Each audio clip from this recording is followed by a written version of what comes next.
Hello student, आज हम discuss करेंगे पैथोफिजियोलॉजी ऑफ गाउट।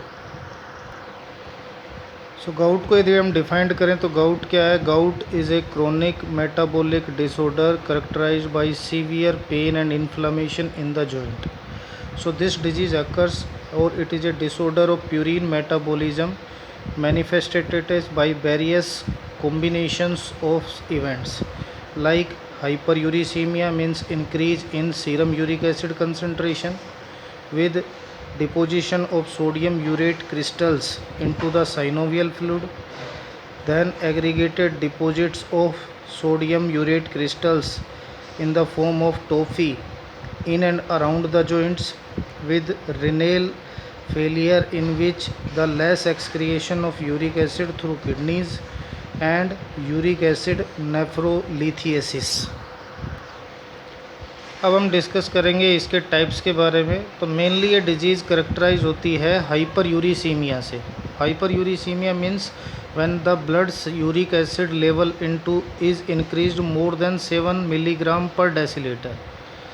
तो इसके बेसिस पे हम गाउट को दो टाइप से डिफाइंड करेंगे, one is metabolic, other is renal associated. तो इसके बेसिस पे ये डिजीज़ दो टाइप्स की होएगी। प्राइमरी गाउट जो है, जिसमें अगर बायोकेमिकल डिफेक्ट जिसकी वजह से हाइपर यूरिसीमिया हो रहा है अगर अननोन है तो उसको प्राइमरी गाउट बोलेंगे। जबकि सेकेंडरी गाउट में हमें रीजंस पता है कि हाइपर यूरिसीमिया जो है वो क्यों हो रहा है।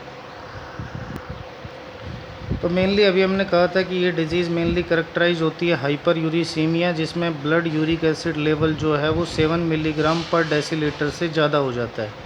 तो इसके पीछे मेनली हम देखेंगे कि दो केसेज है। 10% केसेज में जो यूरिक एसिड का सिंथेसिस है वो ज़्यादा हो जाता है। यूरिक एसिड जो बनता है हमारी बॉडी में वो प्यूरिन पाथवे से बनता है। तो अगर प्यूरिन पाथवे से सिंथेसिस यूरिक एसिड का ज़्यादा हो गया है तो उसकी वजह से हमारे को ये डिजीज़ डेवलप होगी। ये प्यूरिन पाथवे से जो सिंथेसिस हो रहा है वो किसकी वजह से हो रहा है? यहाँ पे फोस्फोराइबोसिल फोस्फेटेज एंजाइम जो है वो ज़्यादा एक्टिवेट हो गया है।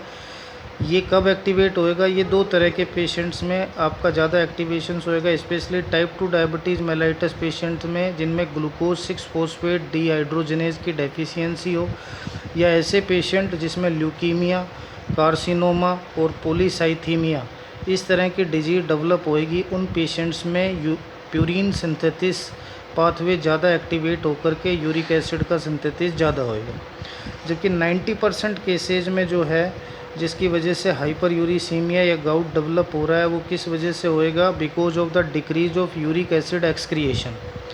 इसको हम करेक्टराइज कर सकते हैं या किन लोगों में ये सीन शोन होएगा? ऐसे पेशेंट जिसको हाइपरटेंशन है, या प्राइमरी हाइपरथायरॉयडिज्म है, या हाइपोथायरॉयडिज्म है, या ऐसा पेशेंट जो थायराइड डायूरेटिक ड्रग्स पे या एस्प्रिन ड्रग थेरेपी पे है, या ऐसे पेशेंट जिसमें ग्लूकोज 6 फोस्फेट डिहाइड्रोजनेज की डेफिशिएंसी हो जाएगी, या इस तरह के पेशेंट जो अल्कोहल इनटेक कर रहे हैं या स्टारवेशन ऑफ एक्सरसाइज हैं, उन पेशेंट्स में इस तरह के गाउट के डेवलपमेंट के रिस्क रहेंगे। तो मेनली गाउट किस वजह से हो रही है? गाउट इस वजह से हो रही है या तो प्यूरिन पाथवे ज़्यादा एक्टिवेट होकर के यूरिक एसिड का ज़्यादा सिंथेसिस हो गया, या इसका एक्सक्रिएशन यूरिक एसिड का कम हो रहा है। तो यहाँ हम देख रहे हैं कि जो प्यूरिन न्यूक्लियोटाइड और उसके बेसेज हैं उनका सिंथेसिस किस तरह से होता है। 30% केसेज में अगर पेशेंट जो है वो हाई प्यूरिन डाइट इनटेक कर रहा है तो प्यूरिन सिंथेसिस ज़्यादा होएगा, जिसकी वजह से पेशेंट को यूरिक एसिड ब्लड का लेवल ज़्यादा इंक्रीज होएगा और वो एक्स्ट्रा यूरिक एसिड डिपॉजिट होएगा क्रिस्टल्स के फॉर्म में साइनोवियल जॉइंट्स में। दूसरा केस होएगा ओबेसिटी। ओबेसिटी के केस में टिश्यू न्यूक्लियोटाइड सिंथेसिस और मेटाबॉलिज्म ज़्यादा एक्टिवेट होएगा। तो इस पाथवे से 70% केसेज में प्यूरिन सिंथेसिस ज़्यादा होकर के यूरिक एसिड का सिंथेसिस ज़्यादा होएगा। दूसरा जो मैकेनिज़्म है जिसमें यूरिक एसिड जो है वो सीरम यूरिक एसिड कम एक्सक्रिएट हो रहा है। मेनली 70% केसेज में यूरिक एसिड का एक्सक्रिएशन रेनल रूट से होता है, जबकि 30% केसेज में ये गट से एलिमिनेट होता है या जीआईटी से। तो इनके पीछे क्या डिफेक्ट है? बहुत सारे रिस्क फैक्टर हैं, जैसे जेनेटिक फैक्टर या मेटाबॉलिक सिंड्रोम अगर किसी पेशेंट को है, जैसे कि diabetes, hypertension, insulin resistance, hyperlipidaemia, renal impairment या ड्रग रिड्यूस रेनल फंक्शंस, तो उन केसेज में ये एक्सक्रिएशंस कम होएगा, जिसकी वजह से hyper uricaemia and gout develop होएगा। अब हम डिस्कस करेंगे इस डिजीज़ की क्लिनिकल मैनिफेस्टेशंस या सिम्टम्स क्या हैं, डिजीज़ का प्रोग्रेशन कैसे हो रहा है और कौन कौन से रिस्क फैक्टर्स हैं। तो इसको हम क्लासिफाइड करेंगे। पहले ऐसा पेशेंट जिसको कोई डिजीज़ नहीं है, उसके अंदर blood uric acid level normal होएगा, इसलिए इसको नॉर्मल पेशेंट्स बोलेंगे। दूसरा टाइप का जो होएगा वो एसिम्टोमेटिक स्टेज होएगी, जिसमें पेशेंट को किसी तरह के सिम्टम्स नहीं होंगे, लेकिन इस पर्सन्स के ब्लड के अंदर यूरिक एसिड लेवल हाई रहेगा, इसलिए इसको हाइपर यूरिसीमिया। और ये हाइपर यूरिसीमिया की वजह से सोडियम यूरेट के क्रिस्टल्स जो हैं वो फाइनली डिपॉजिट होंगे साइनोवियल जॉइंट्स में। तो इसके लिए बहुत तरह के रिस्क फैक्टर्स हैं। मेनली अगर हाइपर यूरिसीमिया के रिस्क फैक्टर्स देखें तो जेनेटिक डिफेक्ट हो सकता है। एनवायरमेंटल फैक्टर्स में अभी हमने देखा ही था कि हाई प्यूरिन डाइट इनटेक करने पे या बीएमआई इंक्रीज होने पे भी प्यूरिन सिंथेसिस और यूरिक एसिड सिंथेसिस ज़्यादा होएगा। ऐसा पेशेंट जिसमें इम्पेयर्ड किडनी फंक्शंस हैं, एज इंक्रीज होने के साथ में ये रिस्क बढ़ेगा, मेल्स के अंदर इसके रिस्क ज़्यादा रहेंगे। या ऐसे पेशेंट जो मेडिकेशंस पे हैं, उन पेशेंट्स में हाइपर यूरिसीमिया सिम्टम्स डेवलप होएगा। दूसरे पेशेंट्स जिनमें साइनोवियल जॉइंट्स में यूरिक एसिड के क्रिस्टल्स डिपॉजिट होते हैं, उसके रिस्क फैक्टर्स रहेंगे reduce solubility of urate, increase nucleations of mono sodium urate crystals. तीसरा केस होएगा सिम्टोमेटिक डिजीज़, जिसमें पेशेंट को सिम्टम्स अपीयर होंगे। तो इस स्टेज में पेशेंट के अंदर क्योंकि मोनोसोडियम यूरेट क्रिस्टल्स डिपॉजिट हो गए हैं जॉइंट के अंदर, जिसकी वजह से उसको गाउट फ्लेयर या पेन एंड इन्फ्लामेशन टाइप्स के सिम्टम्स होंगे। अगर पेशेंट को अगर हम इस कंडीशन में भी ट्रीट नहीं करते हैं तो पेशेंट होएगा symptomatic disease with severe complication, जिसको बोलेंगे chronic gouty arthritis and tophaceous gout. इनके जो रिस्क फैक्टर्स रहेंगे, जो रिकरेंट गाउट फ्लेयर है उसका मेन कारण रहेगा acute inflammatory response due to depositions of sodium urate crystals into the synovial joint. And chronic gouty arthritis का मेन रिस्क फैक्टर्स रहेंगे chronic granulomatous inflammatory response to deposited crystal. तो mainly previous slide में अभी हमने देखा था इसके risk factors. तो एज इंक्रीज होने के साथ में या मेल जेंडर्स में ये डिजीज़ की रिस्क ज़्यादा रहेगी। जेनेटिक प्रीडिस्पोजिशन इसका दूसरा रीजन रहेगा। लाइफ स्टाइल जिसमें अल्कोहल कंजप्शंस की वजह से भी यूरिक एसिड प्रोडक्शन ज़्यादा होएगा। लीड एक्सपोजर या मेडिकेशंस पे अगर सर्टेन टाइप्स के डायूरेटिक्स या ड्रग थेरेपी पे पेशेंट है, वेट इंक्रीज़ के साथ में इस डिजीज़ की रिस्क प्रॉब्लम्स और एसोसिएटेड रहेंगी। तो ये कुछ रिस्क फैक्टर्स हैं जो हमने लास्ट क्लास में या लास्ट स्लाइड में डिस्कस किए थे। नाउ डायग्नोसिस कैसे करेंगे? तो पेशेंट को लैब फाइंडिंग्स में इस तरह के डिटेक्शंस हो जाएगा। तो अगर साइनोवियल फ्लूइड का एनालिसिस करें या ब्लड टेस्ट करें तो उसमें यूरिक एसिड का लेवल हायर रहेगा, 7 मिलीग्राम पर डेसीलीटर से ज़्यादा रहेगा। या साइनोवियल फ्लूइड में सोडियम यूरेट्स के क्रिस्टल्स डिपॉजिटेड हैं तो हम उसके बेसिस पे भी इसको कर सकते हैं। कुछ इमेजिंग टेक्निक्स जैसे एक्सरे और एमआरआई में भी हमें इस तरह की डिजीज़ का डायग्नोसिस हो जाएगा।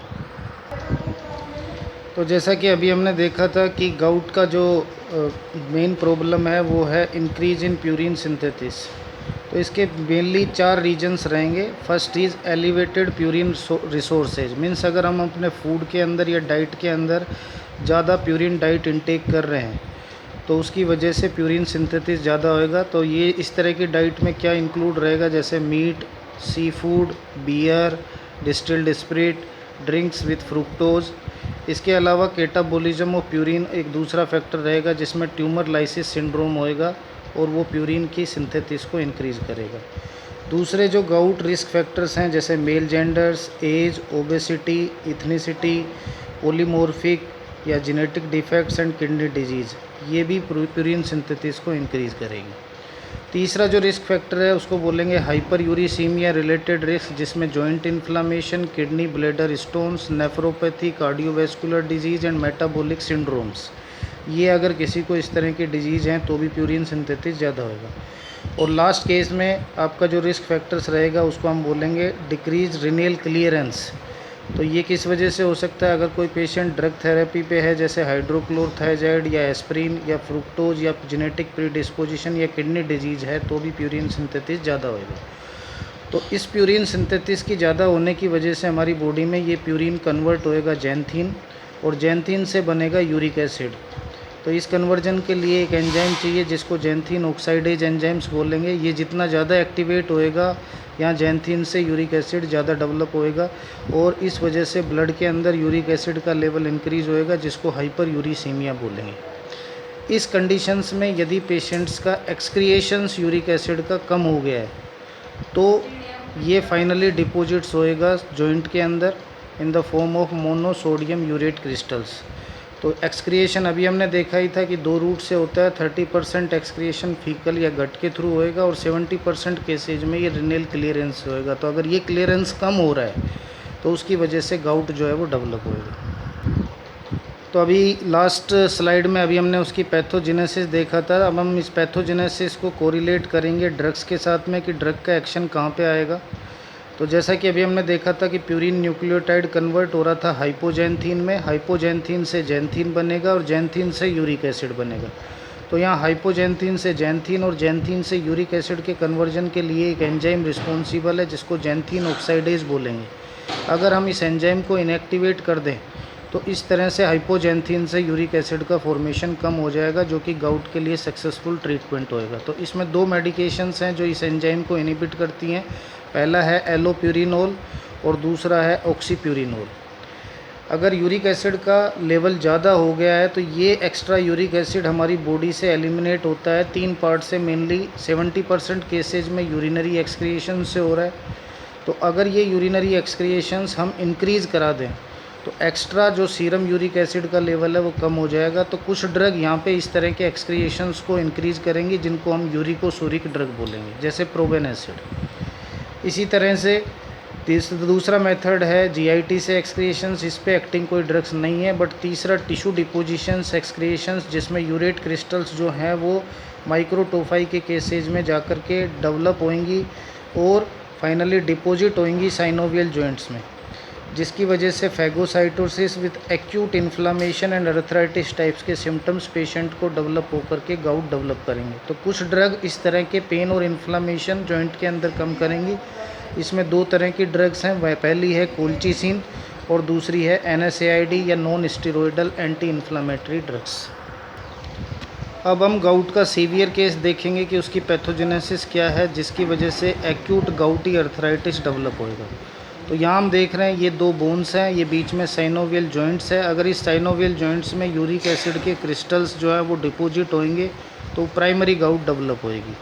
अगर हम इसको ट्रीट नहीं करते हैं तो ये पेशेंट शिफ्ट होएगा एक्यूट गाउटी अर्थराइटिस या सेकेंडरी गाउट में। तो इसमें क्या होएगा, ये सोडियम यूरेट के क्रिस्टल्स यहाँ जो ब्लड सर्कुलेशंस आ रही है उसके साथ में ये मूव कर कर के वहाँ जाएंगे। न्यूट्रोफिल्स और मोनोसाइट्स जो यहाँ ब्लड सर्कुलेशंस के साथ में आ रही है उनके साथ में ये सोडियम यूरेट क्रिस्टल्स जो हैं वो स्टिक होंगे। तो यहाँ ये जो माइग्रेशंस हो रहा है इस प्रोसेस को हम बोलेंगे कीमोटैक्सिस, जिसमें न्यूट्रोफिल्स और मोनोसाइट्स जो है वो माइग्रेट होकर के साइनोवियल जॉइंट्स में जा रही हैं, जिसकी वजह से पेशेंट को इन्फ्लामेशन से डेवलप होएगा और यहाँ दूसरे इन्फ्लामेटरी मीडिएटर्स रिलीज होंगे, जैसे कि TNF alpha, interleukin 1, interleukin 6, interleukin 8। इसी तरह से एक एंजाइम का एक्टिवेज होएगा जिसको प्रोटीएज बोलेंगे और ल्यूकोट्राइन्स B4 एंड प्रोस्टाग्लैंडिन्स, इस तरह के लाइसोसोमल एंजाइम्स और इन्फ्लामेटरी मीडिएटर्स रिलीज होकर के पर्टिकुलरली इस पार्ट के अंदर inflammations and severe tissue injury develop करेंगे, जिसको हम कंडीशंस को गाउटी अर्थराइटिस बोलेंगे। फाइनल हम ट्रीटमेंट देख रहे हैं। तो ट्रीटमेंट में चूँकि इन्फ्लामेशंस हो रहा है तो इन्फ्लामेशन को हम ट्रीट कर सकते हैं ग्लूकोकोर्टिकोइड थेरेपी से।